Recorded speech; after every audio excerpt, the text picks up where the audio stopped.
Trump qandaq qilib g'alaba qilib qoldi. Balkim bu qitimliq saylam hamda Amerika saylami tarixidagi butun dunyoning eng cho'ng diqqatini tortgan bir saylam bo'lishi mumkin. Trumpningki hamda xalqarodagi ifodasi, Amerikaliklarning nazaridagi ifodasi har xil fikrlar borda, yaxshi ko'radiganlar bor, yaxshi ko'maydiganlar bor. Xalqarodimi ilgari qitimliqda o'zining har xil bir siyosiyonga, o'lchamlik siyosiyonga o'xshamaydigan har xil ifodalar bilan nurg'un g'ulg'ullarni qo'zg'agan. Yani mushundaq bir siyosiyonga bir boshliqqa o'xshab ketmaydigan bir odam qandaqsiga mush saylamda g'alaba qilib qoldi. Bunun bir sababi hamda qarshi tarafning ojizligi yoki qarshi taraf raqibininki xalqning roziligiga erisholmaganligi. Oldin qitimliq shilolimi shundaq. Shiloli deymiz, Obama deymiz, bir turkum shu an'anaviy ma'nodagi siyosiyonlar, chunki Moşularning Rossiyalıgan sunniy so'zlaridan xalq bir zerikib ketgan. Mo'shu vaqtda ma Trumpni ko'rib, bu hamda gap og'ziga kelganni udul deydi ekan, bu bir sodiga ekan, bu amaliy ish qilib qilishi mumkin, buning bir fursat berayli deb o'ylaganligidan bo'ldi. Hamda maqitdimmi ma xolisninki iqtidori ham siyosiy salohiyatininki bo'shlig'idanmi Trump chiqib qoldi. Hamda Trumpninki mesele şu Amerikalılarning o'zining töven qatlamdagi xalqqa yarab qolgan bir necha ishi bor. Masalan, birinchi bu bajni tövenlatdi-da, oldingi qitim. Bajni 35%dan 21% ga tushadi. Nurg'un korxonalarga bu xo'shaqdi. Masalan, Tesla degandek shirkatlarmi shu bajni tövenlatganlik sababidan 2-yildan boshlab foyda qarab mangan. Uning keyindan Trumpning o'tirib qo'ygani kichik hukumat, cho'ng jamiyat. Yani cemiyetke soğudağa hükümet amal ve arlaşmaslık, soğudunu erkin koyu öteş. Üçüncü tedbiri tamojnu bejini yokur götürüş. Yani halkaralaşışa karşı çıktı bu.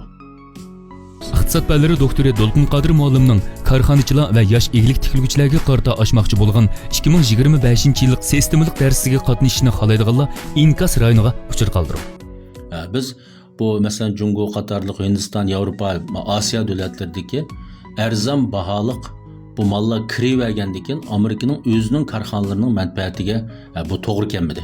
Shuning bilan bajni yuqori ko'tiraman deb 10-20%, hatto davlatimizning mallariga bu qitim 60% tamojni beji olamiz dedi.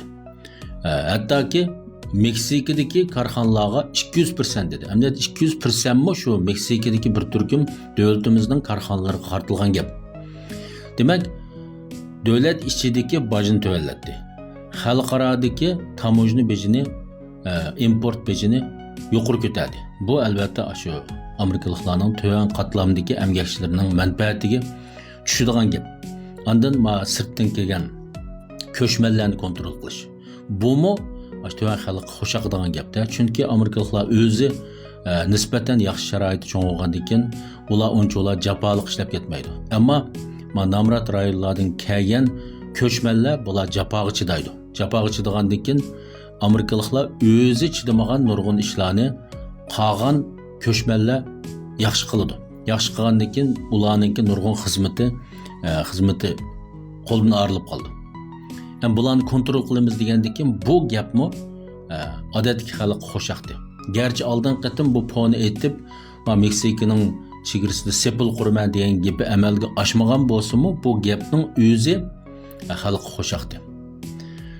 Ondan biz xalqarodagi ishlarga jiq pul ajratsak bo'lmaydi deb Rossiya, Ukrainaning ichida men 24 soatning ichida urushni to'xtatma, biz bu pulni xashlasligimiz kerak degandan keyin bu bir chiqim edi. Bu chiqimmi shu Amerika xalqining shu pulidan chiqdi-da, hamda baj pulidan Naşurin, şu bajning pulidan ajratiladigan pul olgandan keyin bu xalq xo'shaqdi. Yig'ib aytganda, mana mushundaq bir nechta turlik siyosat tövendagi xalqningki ehtiyojiga tushib qoldi.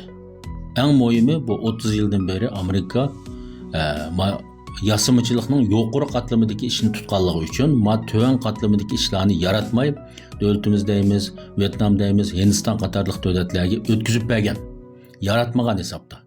Lekin davrning o'tishi bilan davlatimiz qatorliq bu taraqqiy qilayotgan davlatlar bu ishning foydasini jiq ko'rdi. Taraqqiy qilib GDP'ni oshdi. Shundan buni qarab Amerikaliklar chidab turolmadi. Biz yana qaytadan yasimchilikni Amerika qaytarib ekanmisak bo'lmaydi ekan deb Amerikaning o'zininki yasimchiligi Kongxinhua deymiz. Quruq bo'lib qoldi-da, quruq bo'lib qoldikin, u yerdagi to'g'on qatlamdagi ishchi qatorliq ma sinfdagi kishilarningki kirimi to'lab ketdi. Shun ularmi xizmatga muhtoj.